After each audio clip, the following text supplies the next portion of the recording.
Ex CM Jaganmohan Reddy గారి రాజీనామా అంటూ సోషల్ మీడియాలో వార్త ఒకటి జోరుగా చక్కర్లు కొడుతుంది. సో ఇందులో ఎంతవరకు నిజం ఉంది తెలుసుకుందాం. ప్రస్తుతం మనతోటి సీనియర్ జర్నలిస్ట్ సిఎస్ రావు గారు ఉన్నారు. వెల్కమ్ చెప్పేద్దాం. హలో సార్, నమస్తే. నమస్తే. నిజంగానే జగన్మోహన్ రెడ్డి గారు రాజీనామా చేయబోతున్నారా? సో ఈ వార్త అసలు ఎంతవరకు నిజం? సో జగన్మోహన్ రెడ్డి గారు ఏదైనా ఒక నిర్ణయం తీసుకుంటే సంచలనమైన నిర్ణయం తీసుకుంటూ ఉంటారు. ఓకే. ప్రస్తుతం లిక్కర్ కేసులో దాదాపు డజన్ మందిని అరెస్ట్ చేశారు. ఇప్పుడు ఆ కేసుకు సంబంధించి ఆయన వరకు కూడా వస్తుంది. ఎందుకంటే ఆల్రెడీ ఛార్జ్షీట్లో ఆయన పేరు కూడా పొందుపరిచింది. కాబట్టి ఇవాళ కాకపోతే రేపైనా 10 రోజుల్లోనైనా ఖచ్చితంగా జగన్మోహన్ రెడ్డి గారి దగ్గరికి అరెస్టు అనేది వెళ్ళే అవకాశం ఉంది. ఓకే. ఈ నేపథ్యంలో ఈ అక్రమ కేసులు అనేటువంటి నినాదాన్ని వినిపిస్తున్నటువంటి వైఎస్ఆర్ కాంగ్రెస్ పార్టీకి సంబంధించినటువంటి లీడర్లు అసలు దీన్ని రాజకీయంగా ప్రజాక్షేత్రంలో ఏ విధంగా ఫేస్ చేయాలనే దాని మీద తర్జన భర్జన పడుతున్నటువంటి సమయంలో పెద్దిరెడ్డి రామచంద్రారెడ్డి గారు రాజమండ్రి సెంట్రల్ జైలుకు వచ్చారు, ములాఖాత్ అయ్యారు ఆయన కుమారుడు మిథున్ రెడ్డి తోటి. బయటకు వచ్చిన తర్వాత ఆయనతోటి తెలుగుదేశం పార్టీకి సంబంధించిన ఒక ఎమ్మెల్యే కూడా కలిశారు. ఓకే.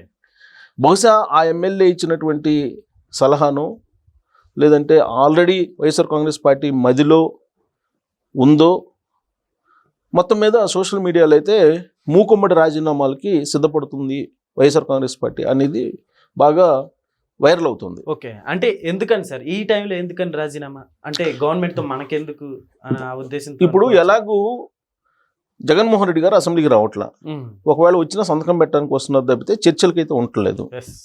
అసలు ఆ సభలో అనవసరం అనేటువంటి మాటలు కూడా ఆయన అంటున్నారు. అందుకే ఆయన అసెంబ్లీ సమావేశాలు జరిగిన ప్రతిసారి సమాంతరంగా ప్రెస్ మీట్లు పెడుతున్నారు. ఆయన అసెంబ్లీకి వెళ్ళట్లేదు. ప్రమాణ స్వీకారం రోజు ఒకసారి వెళ్ళారు, మళ్ళీ ఈ మధ్య వరుసగా 3 నెలలు హాజరు కాకపోతే డిస్క్వాలిఫై అవుతారనేటువంటి ఉద్దేశంతో వెళ్ళి సంతకం పెట్టి వచ్చేసారు. అంతకు మినహా ఆయన అసెంబ్లీలో హాజరు కావట్లేదు. ఎందుకు కావట్లేదు అని అంటే నాకు ప్రతిపక్ష హోదా ఇవ్వట్లేదు, నేను అందుకు కావట్లేదు అని చెప్పేసి అన్నారు. ఆ స్పీకర్ మీద ఆయన నిలదీస్తూ హైకోర్టుకు కూడా వెళ్ళారు. స్పీకర్ని మీరు ప్రతిపక్ష హోదా ఇచ్చేలాగా డైరెక్షన్ ఇవ్వండి అని చెప్పి హైకోర్టులో కూడా పిటిషన్ వేశారు. సో అయినా కానీ ప్రతిపక్ష హోదా ఇచ్చేది అవకాశం లేదు, నిబంధన లేదు. ప్రజలు ఒక ఎమ్మెల్యే మాత్రమే పులివెందులకు ఉండమన్నారు చెప్తే ప్రతిపక్ష హోదా కల్పించేలాగా మీకు సీట్లు ఇవ్వలేదు, 11 మాత్రమే ఇచ్చారు. కాబట్టి 18 మినిమం ఉండాలి. కాబట్టి 18 మినిమం లేరు కాబట్టి ఎమ్మెల్యేలు మీకు ప్రతిపక్ష హోదా రాదు అని చెప్పి ఆల్రెడీ స్పీకర్ చెప్పేశారు. సరే ఇది కూడా ఎందుకు చెప్పారు అని అంటే ఆల్రెడీ 2019 నుంచి 2024 మధ్యలో 23 మంది తెలుగుదేశం పార్టీ ఎమ్మెల్యేలు గెలిస్తే ఒక 4 బయటకు వచ్చేస్తే ప్రతిపక్ష హోదా పోతుంది చంద్రబాబు నాయుడు గారికి. అప్పుడు బాగా ప్రయత్నాలు చేసినట్టు 4 వెళ్ళిపోయారు. ఇంకొక 2 కూడా తీసుకుంటే ప్రతిపక్ష హోదా పోతుంది ఆయనకి అని చెప్పి ఇదే జగన్మోహన్ రెడ్డి గారు అసెంబ్లీలో ప్రస్తావించారు. అవును. సరే ఆ ప్రస్తావనలో అయ్యండి అక్కడ ఉంచితే ఎప్పుడైనా సరే ప్రజాక్షేత్రంలో ఒక భావోద్వేగాలు క్రియేట్ చేయడానికి కానీ తన వైపు అటెన్షన్ ఉండాలి ప్రజలది అనేటువంటి ఉద్దేశంతో కానీ జగన్మోహన్ రెడ్డి గారు ఎప్పుడు కూడా అలాంటి వ్యూహాత్మకమైన గేమ్లో ఆడుతూ ఉంటారు. అందుకే ఇప్పుడు మూకుమ్మడిగా రిజైన్ చేయించాలి ఎమ్మెల్యేల చేత. ఇప్పుడు ఎలాగో అసెంబ్లీకి వెళ్ళట్లేదు కాబట్టి రిజైన్ చేసేసి నిరసన వ్యక్తం చేస్తే లిక్కర్ స్కామ్ అనేది అక్రమంగా పెట్టినటువంటి కేసులు అనేది ప్రజాక్షేత్రంలోకి బలంగా వెళ్తుంది. తర్వాత 6 నెలల తర్వాత బై ఎలక్షన్స్ వస్తాయి. ఆ బై ఎలక్షన్స్లో కనుక మళ్ళీ తిరిగి అందరూ కనుక గెలిస్తే అప్పుడు ప్రజా తీర్పు ప్రకారం ఈ లిక్కర్ స్కామ్ అనేది బోగస్ అని తేలుతుంది. అప్పుడు అదే టెంపోతో నెక్స్ట్ ఎలక్షన్కి వెళ్ళొచ్చు అనేటువంటి యాంగిల్లో జగన్మోహన్ రెడ్డి గారు ఆలోచిస్తున్నారు అనేది వైఎస్ఆర్ కాంగ్రెస్ పార్టీ శిబిరంలో వినిపిస్తున్నటువంటి ఒక వర్షన్. అయితే ఇక్కడ 11 మందే కదా, 12 మంది రిజైన్ ఏంటి అనుకోవచ్చు. తెలుగుదేశం పార్టీకి సంబంధించినటువంటి ఒక ఎమ్మెల్యే ఆయన ఎమ్మెల్యేగా అయినటువంటి తొలి రోజుల నుంచి కూడా తెలుగుదేశం పార్టీ అధిష్టానం మీద తెలుగుదేశం పార్టీకి సంబంధించినటువంటి లీడర్ల మీద ఆయన అసహనంగా ఉన్నారు, అసంతృప్తిగా ఉన్నారు. ఆ కాన్స్టిట్యున్సీలో తెలుగుదేశం పార్టీ లీడర్లే ఆయన మీద వ్యతిరేకంగా ధర్నాలు చేసేటువంటి పరిస్థితికి వచ్చింది. అధిష్టానానికి దగ్గరకు వచ్చేసి నిరసన తెలియజేసి ఆ ఎమ్మెల్యే తీరుని ప్రశ్నించినటువంటి సందర్భం. ఆ ఎమ్మెల్యేకి అక్కడ ఉండేటువంటి లోకల్ తెలుగుదేశం పార్టీ లీడర్లకు పట్టలేదు. దాంతో ఆయన మీద క్రమశిక్షణ చర్యలు తీసుకోవాలని కూడా తెలుగుదేశం పార్టీ అధిష్టానం ఆదేశిస్తే క్రమశిక్షణ సంఘం ఎదుటి కూడా ఆయన హాజరయ్యారు. ఓకే, అంటే ఎవరంటే మాట్లాడుకోవచ్చు సార్, ఎవరా ఎమ్మెల్యే? అంటే ఒక ఎస్సీ సామాజిక వర్గానికి సంబంధించిన ఎమ్మెల్యే. ఆయన పేరు తీయటానికి కూడా నాకు అంత అనిపించట్లేదు. ఎందుకంటే ప్రజాస్వామ్యతంగా గెలిచినటువంటి అతను ప్రజాస్వామ్యాన్ని ప్రజల కోసం కాకుండా తన చేతుల్లోకి చట్టాన్ని తీసుకొని వ్యవహరించారనేది ఆయన మీద ఉన్నటువంటి ప్రధానమైన ఆరోపణ. సరే, అదేదో చంద్రబాబు నాయుడు గారు క్రమశిక్షణ సంఘం అవన్నీ చూసుకుంటున్నారు. ఈలోపు కానీ పెద్దిరెడ్డిని కలవటం అనేది తెలుగుదేశం పార్టీ అధిష్టానానికి ఇష్టం లేదు. జనరల్గా ఇష్టం ఉండదు కదా తెలుగుదేశం పార్టీ అధిష్టానానికి. పైగా ఆయన క్రమశిక్షణ సంఘం ఎదుట 2 సార్లు హాజరయ్యారు. అయినా కానీ ఆయన మీద కేవలం ఒక దళిత ఎమ్మెల్యే కాబట్టే ఆయన మీద చర్యలు తీసుకోకుండా ఆగింది తెలుగుదేశం పార్టీ అధిష్టానం. ఇప్పుడు ఆయన పోయి పెద్దిరెడ్డి రామచంద్రారెడ్డిని రాజమండ్రి సెంట్రల్ జైల్లో నుంచి ములాఖాత్ అయ్యి వాళ్ళ అబ్బాయిని వస్తూ ఉన్నటువంటి క్రమంలో ఈయన కలిశాడు. ఇది పెద్ద హైలైట్ అవుతుంది ఇప్పుడు.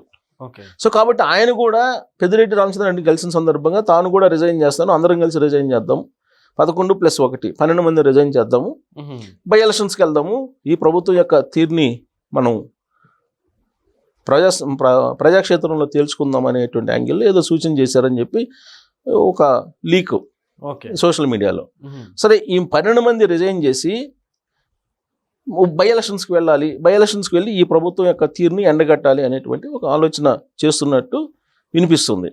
సో అదే చేస్తే జగన్మోహన్ రెడ్డి గారు పులివెందుల ఎమ్మెల్యేగా కూడా రాజీనామా చేయాల్సి వస్తుంది. అంటే ఈ 12 మంది ఎమ్మెల్యేలు మళ్ళీ గెలిచే అవకాశం ఉందా అనేది ఒక పెద్ద ఇష్యూ. ఇప్పుడైతే అసలుకి రాజీనామా చేస్తే వైఎస్ఆర్సీపీ కార్యకర్తలు కావచ్చు, సో వీళ్ళంతా ఇప్పుడు కొలాప్స్ అయిపోయినట్టే పార్టీ. ఇప్పుడు అందుకే ఆల్రెడీ యాక్సెప్ట్ చేస్తారంటారా మళ్ళీ వెళ్ళి? ఇప్పుడు అందుకే ఇప్పుడు ఏంటంటే వైఎస్ఆర్ కాంగ్రెస్ పార్టీలో ఉండేటువంటి లీడర్లే ఇప్పుడు లిక్కర్ స్కామ్ వచ్చిన తర్వాత, లిక్కర్ స్కామ్లో అరెస్టులను చూసిన తర్వాత వాళ్లే జారుకుంటున్నారు. ఈ మధ్యకాలంలో ఉండవల్లి అరుణ్ కుమార్ గారు ఎంతో కొంత సింపథైజర్ ఆయన వైఎస్ ఫ్యామిలీకి, అలాగే వైఎస్ఆర్ కాంగ్రెస్ పార్టీకి, జగన్మోహన్ రెడ్డి గారికి కూడా.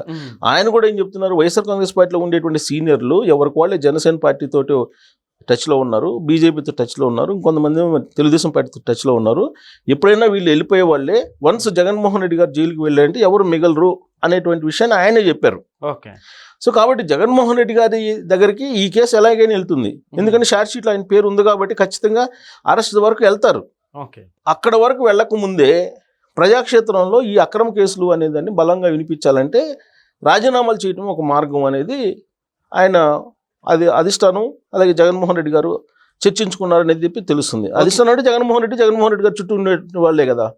అయితే ఇలాంటి ప్రయోగం చేసి సక్సెస్ అయ్యారు ఒకప్పుడు. ఎప్పుడు 2012లో ఆయన కాంగ్రెస్ పార్టీ నుంచి వచ్చినటువంటి ఎమ్మెల్యేలని రిజైన్ చేయించి తన బలం ఏంటో ప్రజాక్షేత్రంలో నిరూపించుకొని ఆ తర్వాత 2014 ఎన్నికలకి వెళ్ళి ప్రతిపక్ష నేతగా బలంగా నిలిచాడు.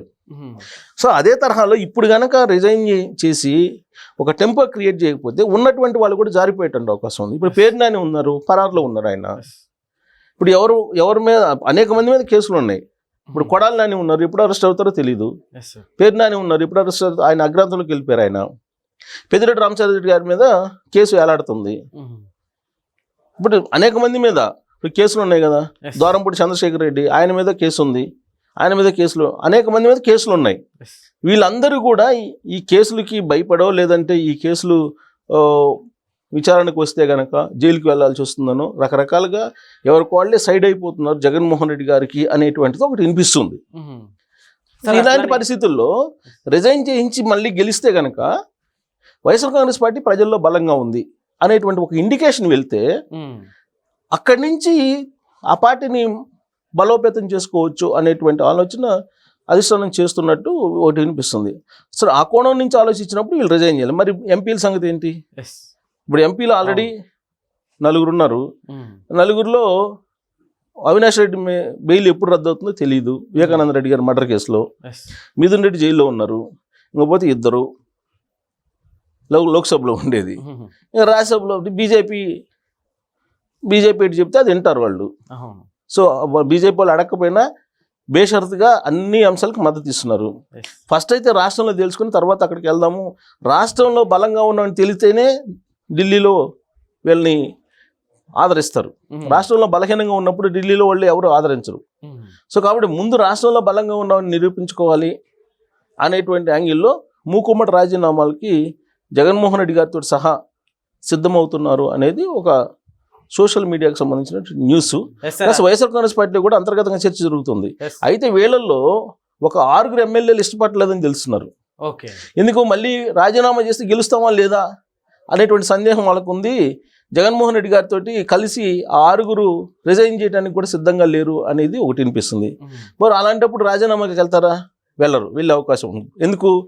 అందరూ కలిసి వస్తే రాజీనామా చేస్తారు, కానీ ఇప్పుడు వీళ్ళల్లో మళ్ళీ 6 నో అంటే ఇంక అక్కడే ఆదిలోనే బలహీనంగా ఉంది పార్టీ అనేది తేలిపోతుంది. Yes sir. కాబట్టి ఇప్పుడు 6 ఎవరైతే నిరాకరిస్తున్నారో, ఎవరైతే అంగీకరించట్లేదో, మళ్ళీ గెలుస్తామా లేదా అనే సందేహంతో వాళ్ళతోటి సంప్రదింపులు జరుపుతున్నారు అని చెప్పి తెలుస్తుంది. అక్కడి నుంచి గ్రీన్ సిగ్నల్ ఇస్తే రిజైన్ చేస్తారు, లేదంటే యాజ్ యూజువల్గా కంటిన్యూ అవుతారు, అసెంబ్లీకి దూరంగా ఉంటూ కంటిన్యూ అవుతారని తెలుస్తుంది. మొత్తం మీద మూకుమ్మడి రాజీనామాలు చేయడానికి ముహూర్తాన్ని నిర్ణయించుకోవడానికి సిద్ధమైంది వైఎస్ఆర్ కాంగ్రెస్ పార్టీ అనేది బలంగా వినిపిస్తుంది. Yes sir. Last question actually. So ఈ రాజీనామాలు ఒకవేళ జగన్మోహన్ రెడ్డి గారి జైలు, సో ఇవి రెండు ఒకవేళ జగన్మోహన్ రెడ్డి గారికి మళ్ళీ సింపతి ఏమన్నా పెరిగిద్ది అనుకోవచ్చా ఈ కోణంలో థింక్ చేస్తే? ఒకవేళ పెరుగుతుంది అని చెప్పి ఉద్దేశంతో ప్లాన్ చేస్తున్నారు. ఎప్పుడైనా ఆయన అరెస్ట్కి ముందు ఇలాంటివే చేస్తుంటారు, గతంలో కూడా ఇలాంటివే చేశారు. కాబట్టి అరెస్ట్కి ముందు పబ్లిక్ అటెన్షన్ ఇటు తిప్పుకోవాలి, సానుకూలమైన వాతావరణం క్రియేట్ చేసుకోవాలి అనేటువంటి ఉద్దేశంతో ఇవన్నీ కూడా చేస్తుంటారు. అల్టిమేట్గా ఏంది, కోర్టులు, పోలీస్ కేసులు ఇవన్నీ నథింగ్. ప్రజా కోర్టులో ఎవరు గెలుస్తారో అది ఇంపార్టెంట్. సో ప్రజా కోర్టులో నాకు బలం ఉంది అనేటువంటి యాంగిల్లో ఆయన ఉన్నారు. ప్రజా కోర్టులో బలం ఎక్కడ ఉంది? 11 కదా అని అంటున్నారు ఎవరైనా సరే. సో కాదు, నాకు 11 అయినా సరే మళ్ళీ నేను గెలుస్తాను, ఈ ప్రభుత్వం మీద వ్యతిరేకత ఉంది ప్రజల్లో అని చెప్పి చెబుతున్నారు ఆయన. సో ఈ 11 మళ్ళీ 11 గెలిపించుకోగలిగితే 11+1 ఆయన కూడా రిజైన్ చేయడం సిద్ధపడ్డారని చెప్పి ఇప్పుడు సోషల్ మీడియాలో వస్తుంది. ఒకవేళ ఆయన కూడా సిద్ధపడితే 12. సో 11, 12 మొత్తం మీద రిజైన్ చేస్తే ఈ 11 గెలుచుకోకపోతే ఆయన మళ్ళీ మైనస్లో పడిపోతారు. కాకపోతే టెంపో క్రియేట్ చేయడానికి పనికి వస్తుంది ఇది. Okay sir, thank you.